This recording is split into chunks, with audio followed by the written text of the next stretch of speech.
After you have received your watch, the first thing you're going to do is you're going to download the iGPS app in your App Store or your Google Play Store. And once you get it downloaded, this is what the home screen of the app will look like. If you already have an account, you'll just simply use your email and password to log in. To create a new account, you're going to go ahead and tap Create New Account, okay? And then here, you see where it says Name. This is the parent's name. This is the parent's email. And then also, not the watch phone number, this is going to be the parent's cellular phone number that's going to be entered right here, okay? And then you're going to go down here, create your password. There's no special characters. You can do anything you want with your password. And then after you do that, you're going to hit Create an Account. Okay, after you click Create Account, and then it's going to bring you to the map page, and it's going to tell you No Loved Ones Found. You're going to need to add the watch into the app. So after that, you're going to click on Loved One down here, and it's going to bring you to the Loved Ones page. And as you can see, there's no loved ones displayed, so you click on Add up here, and it's going to bring you to the page where you're going to add your child's information. The loved one's name is going to be your child's name, and then below there it's going to be the device phone number. That's the watch phone number that was in the box that came with the watch. Next to here, you're going to click on the drop down, which is you're going to choose whether it's a child. You're going to choose child. So just double click it, make sure it chooses it. You're going to click on this, whether it's a male or female. Click on done. And then here is actually, these colors right here is going to be what shows as a GPS icon within the app. So when you're looking at the map, if you want it to be green for the icon, you can click on green and it will show you the green icon within the app, okay? And then below here is the SOS1 and the SOS2. These are the phone numbers for usually the mom and the dad. When you add in the phone numbers inside the application, you do not add in any dashes, spaces, periods, or anything. It's just strictly just the phone number to the devices and also to the mobile contacts inside of the watch. And then you're going to scroll down a little bit. Trusted monitors is actually the contacts that are listed inside the watch besides the SOS1 and the SOS2. If the parent, mom, and dad are listed as the SOS1 and 2, you do not need to add yourself as a trusted monitor because you already are listed as a contact within the watch. So tap Add right here, and then this is going to be where you fill in the information to the new contact that you're going to add to the watch. It's going to be the name, which is, say it's grandma, the phone number for grandma, no spaces, no dashes, just strictly the phone number. Below there, you'll see where it says nickname. So if grandma has a nickname, and then below there is the email where she'll get the invite. Once you input the email in here, grandma will actually get an invite to her email, allowing her to access the watch. If you do not want trusted monitors or contacts to have access to the app or GPS locating or anything like that, you would simply just add your email in there again. And then you're going to click on Add down here at the bottom of the screen, and that will add the contact to the watch. Okay, and it will show in here as grandma or Gigi, whatever it may be.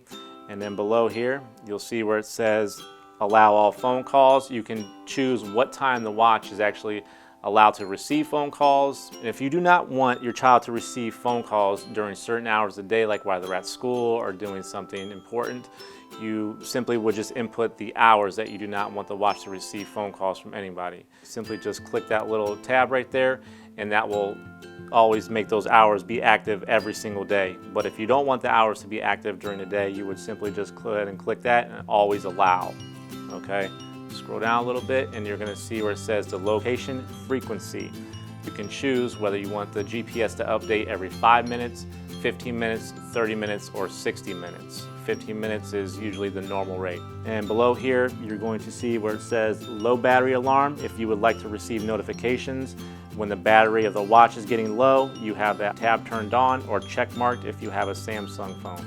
So right here you have the device removal tab. It's turned on, and when this is turned on, you will be notified when the child removes the device from his wrist. You'll get a notification via app. And below here, if you don't want to get notified when a child removes the device, you simply will just input the hours between these hours. And then below here, you can keep it always notify, or you can turn it off. That way you don't have to keep on changing the time period. You can click it off right there. And after you fill out all the information on the page, scroll up all the way up to the top, make sure all the information is correct, and then you're gonna scroll all the way back down to the bottom. And before you click save, what you're gonna do is make sure that the watch is in rest mode, meaning that the screen is displaying all black on the watch. And after you confirm that the watch screen is all black and it's powered on, Go ahead and click Save down here at the bottom of the screen. Once you save that, it's going to show you all the watches that you currently added to the app. If you still need to add any other watches, you would just click on the Add button up here. And to go back to the map page to see the GPS location, you can go ahead and click on Maps. Okay, once you come back to the map page and you see your child right here, the little green tab, it says Online. That means it's GPS tracking. You're able to make phone calls and everything's working properly with the watch. So if you want to make a phone call to the watch, you can actually call it directly from your contact list in your phone, or you can call it from within the app. You just click call, it will start making the phone call to the watch, okay? And then right next to here, you're gonna see where it says message, okay? To send a message to the watch, you're gonna go ahead and click on message, and then when you type in the message, you can go ahead and just tap on the little box right here, pull up anything, and we'll just do a little test, and we'll click on send message, and you'll hear a little bubble noise. And that was a bubble noise right there that you received a message on the watch. And then next there you got where it says history. The history will actually show you the playback of the watch, where it was at throughout the whole day, and you'll be able to choose that time frame of when you want to see the history of where the watch was. And then next to there is navigate. Navigate will actually show you the GPS location of the watch, and it will give you directions on exactly how to get back to the watch if your child ever loses that. So down here at the bottom, this is how we actually update the GPS location. So if you want to get the GPS to update in between that GPS interval, you're just going to go ahead and click on refresh, and you'll see that GPS icon start bouncing up and down on the screen. You always want to wait until that GPS icon stops bouncing up and down, and it's going to give you the GPS location of the watch. And it may take up to a minute to get the GPS to update. Okay, so you see that it stopped bouncing, it shows online, everything looks good. Down here at the bottom, here's where you just click on loved ones again, and this will show you all the loved ones that you have within the watch. If you have 2, 3, 4 watches, whatever you may have, or you need to add a new watch, click on add up here. Okay, so we're going to go ahead and go back to the map page one more time. You set a safe zone, you're actually going to go ahead and click on that. You'll see where the safe zones are. To add a brand new safe zone, you're going to click on add up in the corner, and then this is where actually you're going to type in the physical address of where you want it to be at. So add it in there, and then on the next page, you're going to choose how big you want the radius to be, and then you're just going to hit continue down here at the bottom. Okay, and when you fill out this, you're going to make sure that this information is correct, and make sure that you check mark or you make sure that this is turned on, so that you can get notifications for the safe zone or danger zone. If you don't have that turned on, you won't get any notifications, and the safe zone or danger zone will not be active as well. And make sure that this is all turned on. Down here at the bottom, go ahead and click save, and you can go ahead and click on edit if you would like to check it again to make sure that everything's saved out properly. All right, and down across here on the bottom, you actually have where some notifications. Notifications is actually where you receive messages from the watch. This is where you check on the messages that the watch sends back to you, the text messages, and the voice messaging as well. Next to the voice messaging, you're going to have history.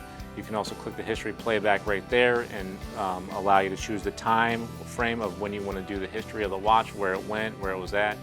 Okay, and then you got settings right next to there, right here. And you click on settings, that will actually bring you back to the page where the parents, your information's at with your home address and other notifications as well that you can turn off and on for the watch. And to use the Take Me Home feature inside of the watch, when you click Take Me Home, you need to fill out your address, your home address right here. That way you enable the feature within the app, okay?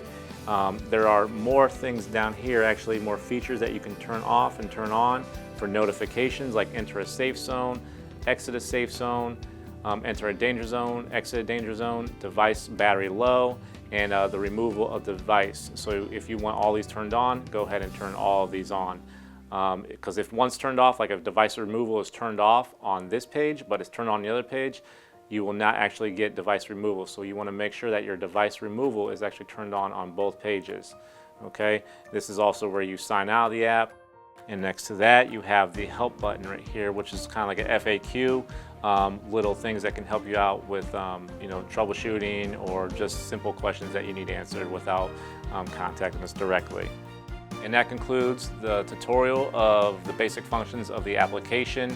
If you have any further questions whatsoever, please contact us at 1-800-723-4955 or email us at sales@igpswatch.com.